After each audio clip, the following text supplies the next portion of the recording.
Hi friends, ನಾನಿವತ್ತು ಸಬ್ಬಕ್ಕಿ ಇಡ್ಲಿ ಮಾಡ್ತಾಯಿದ್ದೀನಿ. ಆ ಇಡ್ಲಿ ಹೇಗೆ ಮಾಡೋದು, ಅದಕ್ಕೆ ಏನೇನು ಇಂಗ್ರೀಡಿಯೆಂಟ್ಸ್ ಹಾಕ್ಕೊಬೇಕು ಅಂತ ನಾನು ಹೇಳ್ತೀನಿ.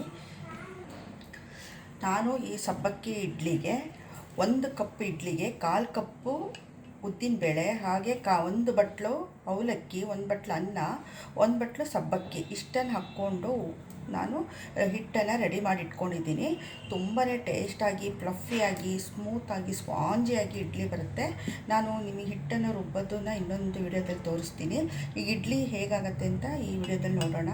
ಇದ್ರ ಜೊತೆ ನಾನು ಪೀನಟ್ ಚಟ್ನಿ ಮಾಡ್ತಾಯಿದ್ದೀನಿ. ತುಂಬಾ ಟೇಸ್ಟಾಗಿರುತ್ತೆ. ಒಂದು ಸರ್ತಿ ನೀವು ಇದನ್ನು ಟೇಸ್ಟ್ ಮಾಡ್ಕೊಳ್ಳಿ ಮನೆಯಲ್ಲಿ.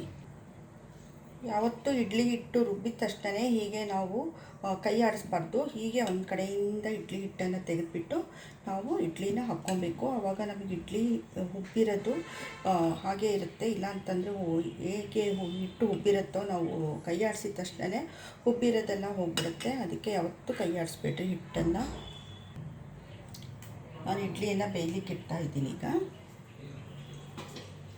ಇಡ್ಲಿ ಯಾವತ್ತೂ 20 ನಿಮಿಷ, 1/4 ಗಂಟೆ ಬೇಯಿಸ್ಬೇಕು ಅಂತಂತಾರೆ. ಖಂಡಿತ ಅಷ್ಟೊತ್ತು ಬೇಯಿಸ್ಬೇಡ್ರಿ, ಇಡ್ಲಿ ಗಟ್ಟಿ ಆಗ್ಬಿಡುತ್ತೆ. ಇಡ್ಲಿನ ಒಂದು 5ರಿಂದ 10 ನಿಮಿಷ ಸಾಕು. ಇಡ್ಲಿ ತುಂಬಾ ಸಾಫ್ಟಾಗಿ ಬರುತ್ತೆ. ಮತ್ತು ಇಡ್ಲಿ ಬೇಯಿಸಿದ ಮೇಲೆ ಇಡ್ಲಿಯನ್ನು ನೀವು ಇದರಲ್ಲೇ ಬಿಡಬೇಡಿ. ಹಾಗೆ ಇಡ್ಲಿ ಪಾತ್ರೆಯಲ್ಲೇ ಬಿಸಿ ಇರಲಿ ಅಂತ ಬಿಡ್ಲಿಕ್ಕೆ ಹೋಗಬೇಡಿ. ಅದನ್ನು ತೆಗೆದುಬಿಟ್ಟು ನೀವು ಹಾಟ್ ಬಾಕ್ಸಿಗೆ ಹಾಕಿ ಎತ್ತಿಟ್ಕೊಳ್ರಿ.